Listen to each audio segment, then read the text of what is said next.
The natural realm, like I said, is a victim. You don't change anything from the natural. I met one of the staff of Julius Berger. He was trying to give me insight into what it takes to be in the construction industry. And he said there's a spiritual side to construction, especially when you are doing a bridge. Then you will discover that nothing happens just by physical effort. You need to pay homage and do some form of appeasements. I have a friend, he might be listening to me now. He's in Lagos, and he's a strong man. He's a strong man. Strong man in terms of the fact that he knows the Lord. He was given a deal by the Lagos state government to conduct some form of dredging and to reclaim some land and build an estate thereon. The political side was already handled, the approvals had already come, and what was in view now was the actual dredging and construction. The chief under whose jurisdiction the aspect, the part of Lagos was under, called him one morning. Men went to interact with the spirit that is in the water in order to seek permission to create passage for dredging. And the spirit gave a feedback that if the dredging takes place, part of our kingdom will be lost. So they will have to pay for that part in spiritual currency. That's how my friend stopped that deal.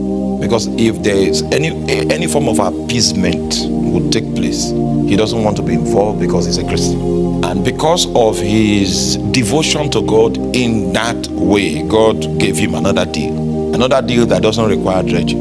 I'm just telling you that nothing really happens from the realm of the natural because of the design by which God created the heavens and the earth. The design was such that the heavens were created, the invincible realm was first created, and the visible realm was derived from the invincible. Because of that design, the physical realm is a mere victim of what is obtainable in the realm of invincible. Come with me quickly. Let me establish my claims, because I used the Hebrew word to make some sense. We need to find that the thought of scripture is consistent with the sense that I made using the linguistic approach. And I guess we can accomplish that by turning our Bibles to the book of Romans chapter 1. Verse 18 says, "For the wrath of God is revealed from heaven against all ungodliness and unrighteousness of men, who hold the truth in unrighteousness, because that which may be known of God is manifest in them, but God had showed it unto them." How I wish we had some simpler translations.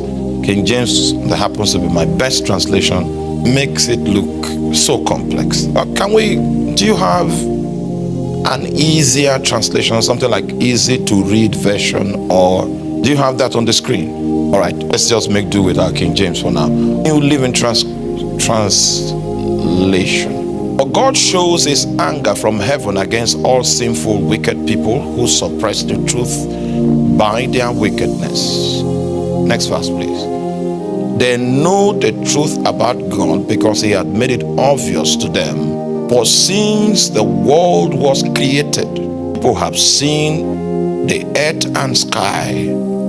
Through everything God made." What kind of translation is this? All right, stay with me. Let's do my King James. I wonder, oh my God, that's a heavy scripture. Let me give you 20. "For the invincible things of him," please stay with me. See, the texture of the old King James, I don't know how it flows with me so much, the texture.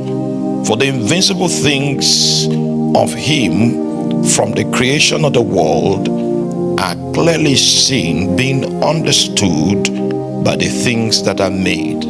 Are you there? What the scripture is saying is that the physical things that are made are illustrations of the invincible things that you cannot see.